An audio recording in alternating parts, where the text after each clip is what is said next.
ಎಲ್ರಿಗೂ ಅವ್ರ ಗಂಡನ ಮೇಲೆ ಪ್ರೀತಿ ಇದ್ದೇ ಇರುತ್ತೆ, ಬಟ್ ಪ್ರೀತಿ ಜೊತೆ ರೆಸ್ಪೆಕ್ಟ್ ಇದ್ದಾಗ ಮಾತ್ರನೇ ಮದುವೆ ಅನ್ನೋ ಒಂದು ರಿಲೇಶನ್ಶಿಪ್ ಕಂಪ್ಲೀಟ್ ಆಗಿ ಸಾರ್ಥಕ ಆಗೋದು ಅಂತ ನನ್ಗನ್ಸುತ್ತೆ.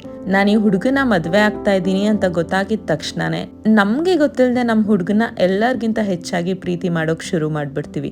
ಬಟ್ ಅವ್ರ ಮೇಲೆ ರೆಸ್ಪೆಕ್ಟ್ ಬೆಳೆಯೋದು, ಅವ್ರು ನಮ್ಮನ್ನ ಹೇಗೆ ನೋಡ್ಕೋತಾರೆ, ಎಷ್ಟು ಕೇರ್ ಮಾಡ್ತಾರೆ, ನಮ್ಮನ್ನ ಎಷ್ಟು ಅರ್ಥ ಮಾಡ್ಕೊಂಡಿದ್ದಾರೆ, ಆ್ಯಂಡ್ ಎಲ್ಲಕ್ಕಿಂತ ಹೆಚ್ಚಾಗಿ ನಾವೇನಾದರೂ ಲೈಫಲ್ಲಿ ಅಚೀವ್ ಮಾಡಬೇಕು ಅಂತ ಕಷ್ಟಪಡ್ತಾ ಇರುವಾಗ ಎಷ್ಟು ಸಪೋರ್ಟಿವ್ ಆಗಿ ನಮ್ಮ ಜೊತೆ ನಿಂತ್ಕೊಂಡಿದ್ದಾರೆ ಅನ್ನೋದ್ರ ಮೇಲೆ. ನಾನು 1 ವರ್ಷದ ಹಿಂದೆ ಸೋಷಿಯಲ್ ಮೀಡಿಯಾ ಪ್ಲಾಟ್ಫಾರ್ಮ್ ಅಲ್ಲಿ ಏನಾದ್ರೂ ಒಂದು ಅಚೀವ್ ಮಾಡಬೇಕು ಅಂತ ಸ್ಟಾರ್ಟ್ ಮಾಡಿದಾಗ ಅವ್ರಿಗೆ ಆ ಫೀಲ್ಡ್ ಇಷ್ಟ ಇಲ್ಲ ಅಂದ್ರೂ ಜಸ್ಟ್ ನನ್ನ ಖುಷಿ ಮತ್ತೆ ಸಂತೋಷಕ್ಕೋಸ್ಕರ ಅವ್ರ ಕೈಯಲ್ಲಿ ಎಷ್ಟಾಗುತ್ತೋ ಅದಕ್ಕಿಂತ ಜಾಸ್ತಿನೇ ಸಪೋರ್ಟ್ ಮಾಡ್ತಾ ಬಂದಿದ್ದಾರೆ. ತುಂಬಾ ಜನ ಹೇಳ್ತಾರೆ ಇಡೀ ಜಗತ್ತವರು ನಮ್ಮನ್ನ ಒಳ್ಳೆಯವ್ರಂತ ಅಂದ್ರೂ ಹೆಂಡತಿ ಹತ್ರ ಮಾತ್ರ ಒಳ್ಳೆಯವ್ರು ಅನ್ಸ್ಕೊಳಕ್ ಆಗಲ್ಲ ಅಂತ.